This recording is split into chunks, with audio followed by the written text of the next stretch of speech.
Imagine sipping your first cup of coffee on a Tuesday morning, watching the fog roll off the jagged peaks of the Bitterroot Range, just feeling that deep, quiet bone settlement that comes from owning your land for 30 years, when suddenly the silence is shattered by the sound of expensive tires crunching on your private gravel drive.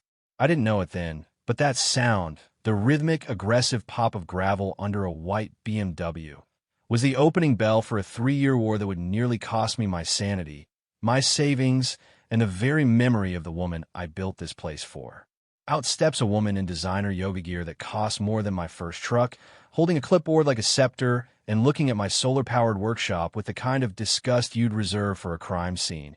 And before I can even get good morning, out, she hands me a bill for $12,000 and overdue assessments, my name is Elias Thorne. I'm a retired high-voltage lineman who just wanted to grow his heirloom tomatoes and fix old radios in peace. But that morning, I met Victoria Vance, the self-appointed queen of the Ridgecrest Estates Homeowners Association, and she was about to learn that you don an oppos.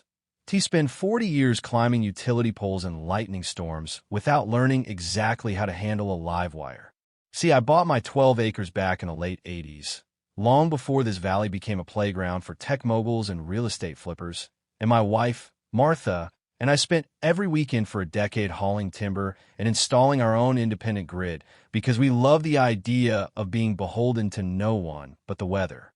Martha passed away 4 years ago, and since then, it's just been me and my golden retriever, Sparky, keeping the place running. But Victoria didn't see a home filled with 30 years of love and sweat.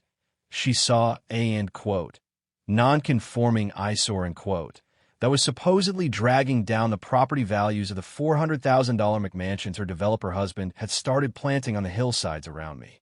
Standing there in my driveway, she had the nerve to tell me that my unauthorized industrial array which is what she called my solar panels, and my dilapidated outbuilding were in direct violation of the Ridgecrest covenants. And she gave me 30 days to tear them down or face daily fines that would eventually lead to a lien on my title. I just looked at her, then at the bill, then back at her perfectly manicured face, and I told her Mond Oppos. Am I Don and Oppos? Tino who told you I was in your club, but my deed was signed when this whole mountain was still cattle pasture, and I'm about as much a part of your HOA as a wolf is a part of sheepfold, But she just gave me this arctic little smirk, adjusted her oversized sunglasses, and said, we'll see what the county sheriff thinks about your lack of permits, Mr. Thorne. Community standards RN and Oppos. T optional, That was the spark, but the fire didn't in Oppos. T really started until she realized I wasn't Oppos. T gonna fold just because she had a fancy letterhead, and over the next 6 months, my life became a series of escalating skirmishes that felt like a slow-motion home invasion. It started with, compliance patrols, where Victoria and a couple of her lackeys, usually nervous-looking guys in polo shirts who looked like they were being held hostage, would park at the edge of my property line with binoculars, taking notes on the height of my grass or the fact that I had a project truck under a tarp. Then came the anonymous complaints to the building department, the health department, and even the EPA claiming I was leaching chemicals into the groundwater with my battery storage. But every time an inspector showed up, they'd walk away scratching their heads because my systems were built to code by a man who literally made his living with electricity. The psychological toll was the worst part, though, because Victoria started a thread on the community's private Facebook group, painting me as a dangerous, unstable hermit, who is threatening the safety of the neighborhood children, and suddenly, people I've been friendly with at the local hardware store for decades were looking at me like I was a criminal. Sparky and I would go for a morning walk, and I'd see neighbors pull their kids inside or literally cross the street to avoid us. And that's when the grief for Martha really started to turn into a cold, hard knot of rage in my chest, because she was the one who taught me that a man's home is his sanctuary, and I'll be damned if I was going to let a California transplant with a power complex turn my sanctuary into a prison.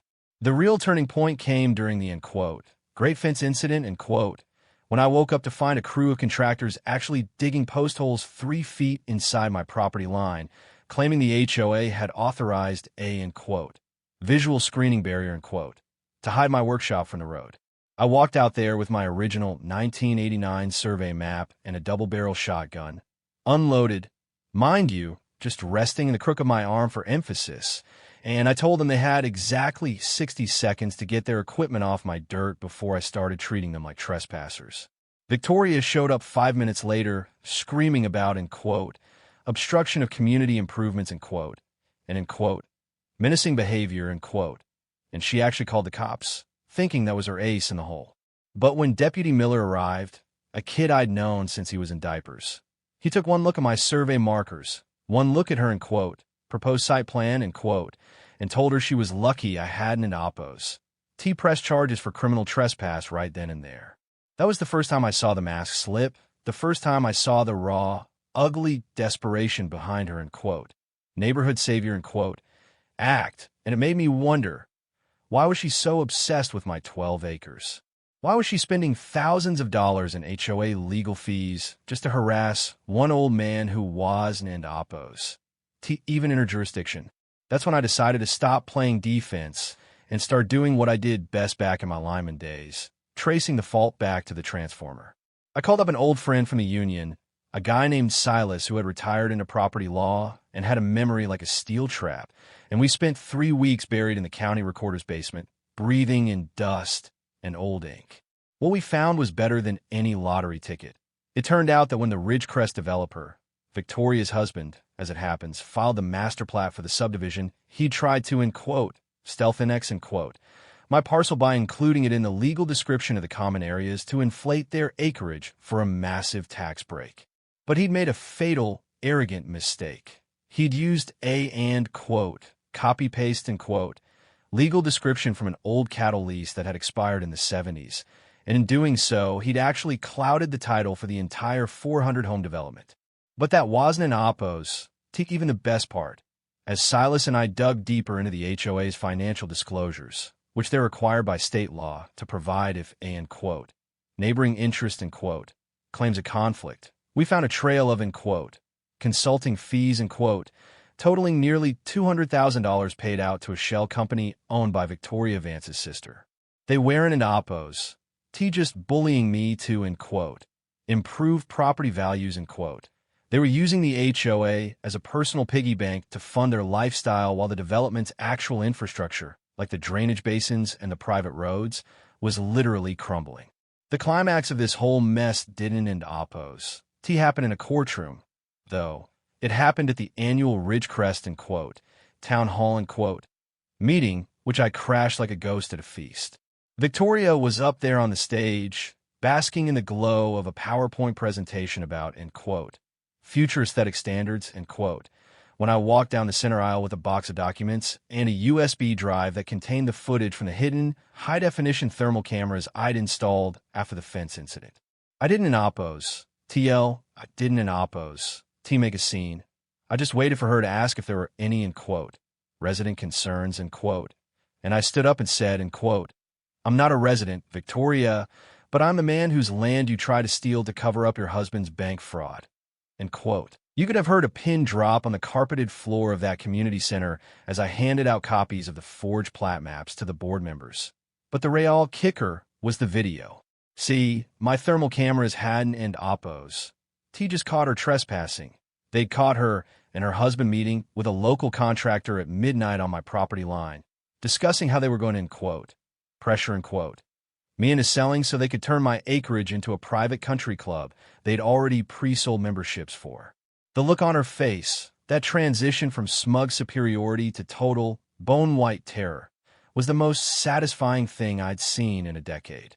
The judge didn't an oppos. Just dismiss her lawsuit against me, in quote, with prejudice, in quote. 2 weeks later, he actually issued an order dissolving the Ridgecrest HOA board entirely and appointing a third-party receiver to investigate the embezzlement charges Silas and I had uncovered. Victoria and her husband ended up selling their mansion at a loss and moving out of the state before the indictments even came down, and the last I heard, they're tied up in a class action suit from the very neighbors she used to rule over with a plastic ruler. My land is still quiet, Sparky still chases the same 3 squirrels, and I still have my solar panels in my messy workshop, but something has changed in the valley. The neighbors who used to hide their kids when I walked by, they're the ones stopping by now with pies and asking if I can help them figure out how to install their own solar arrays, because it turns out everyone was tired of being bullied. They just needed one, in quote, stubborn old hermit, in quote, to show them where the off switch was. Now, looking back on it all, I realized that Victoria didn't end Oppos. She just tried to take my land. She tried to take the piece Martha and I spent a lifetime building, and that's a debt you can't pay off with a check. But it leaves me wondering, how many of you are living next to a Victoria Vance right now? Someone who thinks a title or a board position gives them the right to tell you how to live on the dirt you paid for with your own sweat. Is an HOA ever really about, in quote, community, in quote, or is it just a way for people with small lives to feel like they have big power? I'd love to hear your stories in the comments, because if there's one thing I've learned, it's that the best way to deal with a bully is to turn on the lights and show everyone exactly what they're hiding.